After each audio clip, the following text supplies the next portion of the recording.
Hello, I'm Ben and welcome to Far From Expert Cooking, the show where I'll be just as surprised as you are by the outcome of what we're going to make today. And today we have another treat for you. Today we're going to make a rice bolognese. Now, this rice bolognese is a recipe that has a number of aspects to it. The first one is that we are going to make a huge pot of bolognese sauce that you are going to be able to use it for rice. You're going to be able to put it on pasta and you're going to be able to freeze it and use it all over. It's a recipe that my grandmother, that my mother do, and it's just amazing. It takes me back to my childhood. So let's go on. The first thing that we're going to do is the bolognese. For the bolognese, all of the ingredients I have here. I have the onions, red peppers, a red chilli, spring onions, some bay leaves, garlic, the optional part, seasoning, so salt, pepper, parsley, oregano, paprika and pepper chili flakes. I have the mince steak. If you're vegan or vegetarian, you can use a replacement or you can just not add it at all and the sauce is going to taste amazing anyway. And then I'm using chopped tomato tins. Tins of chopped tomatoes. So the reason I use tins instead of peeling my tomatoes and then chopping them is because I just can't be bothered with. And realistically, the reason is that I'm going to make a lot. I'm going to make all that big pan of bolognese, and then I'm going to just separate it in portions and freeze it and ready for use. And I'll probably do this once every 2 months, more or less. First step is to peel all of this veg, get rid of seeds and give them a good wash and then start chopping. All of the veg are peeled and washed and they're ready to be chopped. If you are going to chop them by hand, then what you need to do is to chop them in small cubes. So the way to chop an onion in small cubes is you want to do some incisions there like this, but not until the very end. You just do a couple of them and then you cut on the how wide you want the cubes to be, and then you just cut it in this way and you get the small cubes.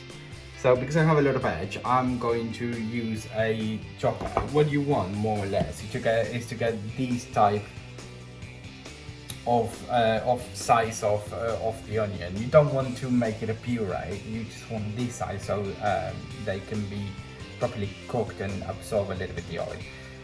I'm going to separate these by color. So I'm going to chop together the onions, the spring onions and the garlic. And then separately, I'm going to chop the red peppers and the chili and the red chili. I'm going to add them at different times. So I'll get chopping, you get chopping. Now, as I always tell you, have a drink with you in the kitchen, as I have now my stormtrooper beer. If you're going to chop the veg by knife, then try to avoid it. Don't chop your fingers off. What we can see here, again, as I told you, I'm going to separate by colour, and I have smoked garlic cloves, the spring onion and the onion, and this is just going to be last. Chop it, give it a little bit of movement.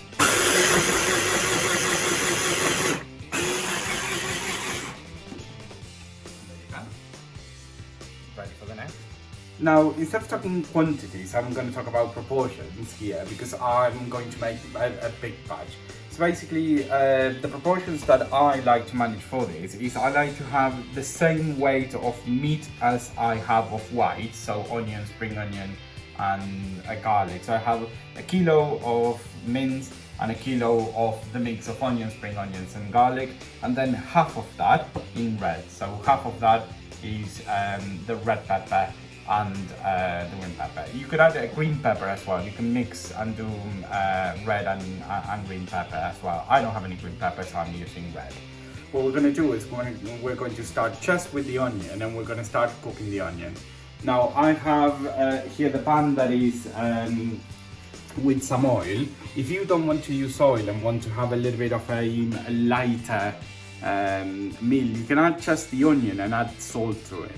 The salt would make the onion release its water and it's going to basically just boil a little bit in its water.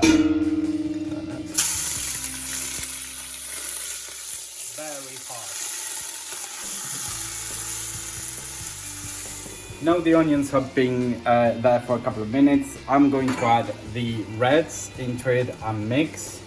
Remember that when you talk about proportions, you need to do whatever feels natural to you. So this is cooking. As I mentioned in my earlier videos, this is about what you like and how you like it.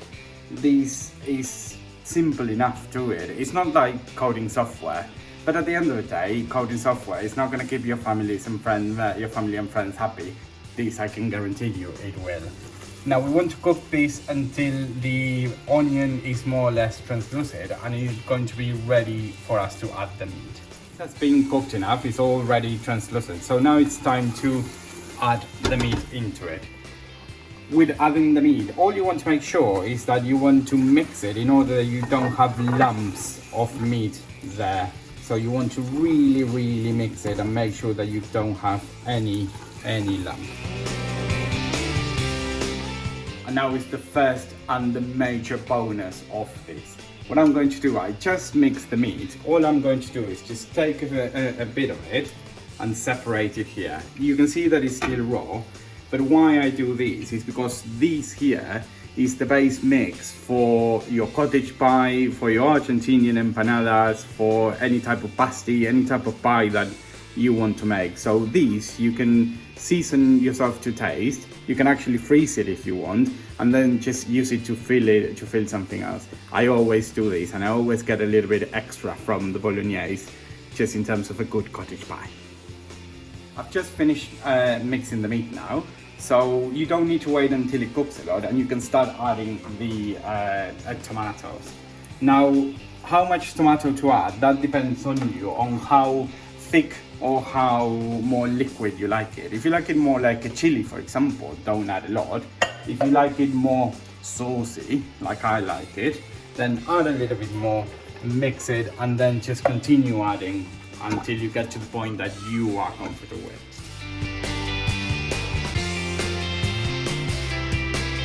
Now that we've added all of the tomato, we need to bring this to a boil. Once I bring this to a boil, I'm going to start seasoning it. Now, I'm using tin tomatoes, and that's why I'm going to add first some sugar. I'm going to add about a teaspoon per tin of tomato that I've used. And the reason for that is that tin tomatoes are acid, so you want to use the sugar to cut with the acidity of it. And then you will add your regulars, your salt, your pepper, your chili flakes. To be fair, as you can see here, I really eye it. The important thing to know about this is that the more this cooks, and this is going to cook for a few hours, the more it cooks, the more the flavor is going to infuse and the stronger the seasoning is going to become. So just correct as you go along through the 2 hours. Don't be afraid of doing it. You don't have to season all of it now. And also, I'm not going to lie to you, like certain, self-righteous TV chefs. I'm not going to tell you that the easy way tastes exactly the same. I mean, I'm using dehydrated parsley and oregano. If you have natural, then it does taste better. It is better if you have it. I don't have it for 2 reasons. First of all, I'm known to have killed cactus, so I'm not good with plants.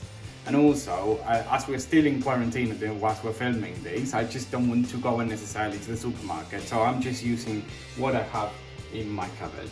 So season it, mix it, give it a good mix, leave it for about 10 minutes, and then just start tasting it and so on. And once you bring this to the boil, then just put the fire down, put it in a low to medium fire, and you're going to leave it for about 2 hours cooking at that low fire. And every 10 minutes or so, you can sort of give it a little bit of a stir, taste it if you need to, and that's it.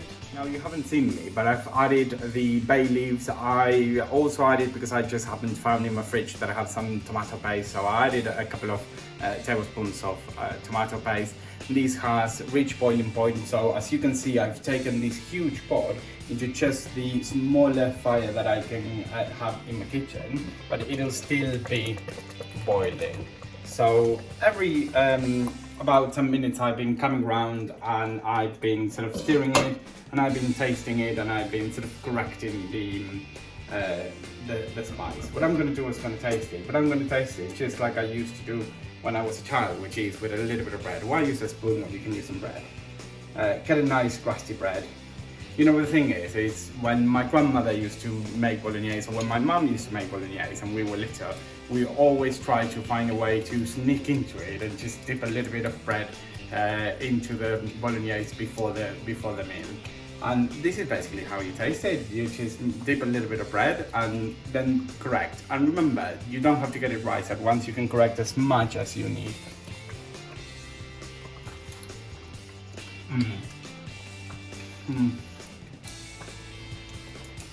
It's getting there. Just a little bit more. A little bit more. And I'll see you in a bit.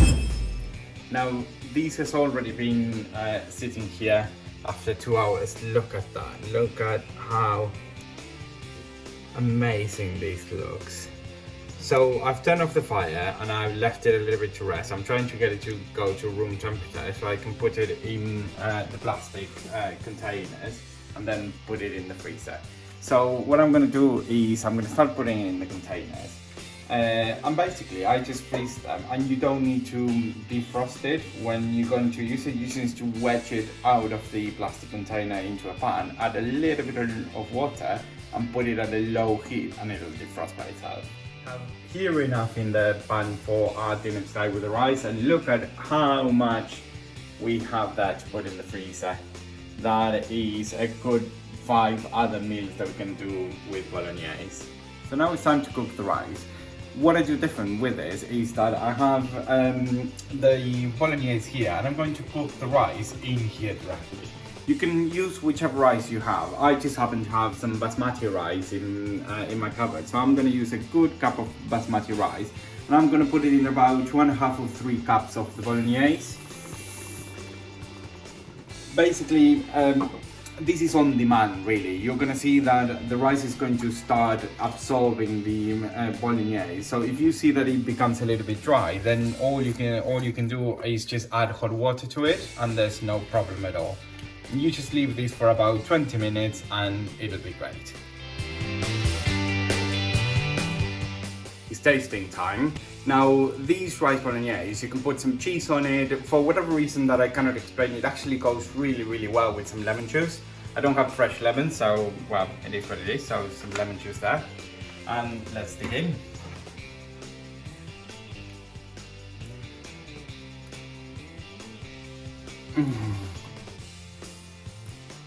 It really takes me back to my childhood. The taste of the bolognese is really deep and it has really infused in the basmati rice, and it just tastes so deep and full of flavour and gorgeous. It's amazing. So on your end, you better like this video, you better share this video, share the love, but most importantly, go on and get cooking.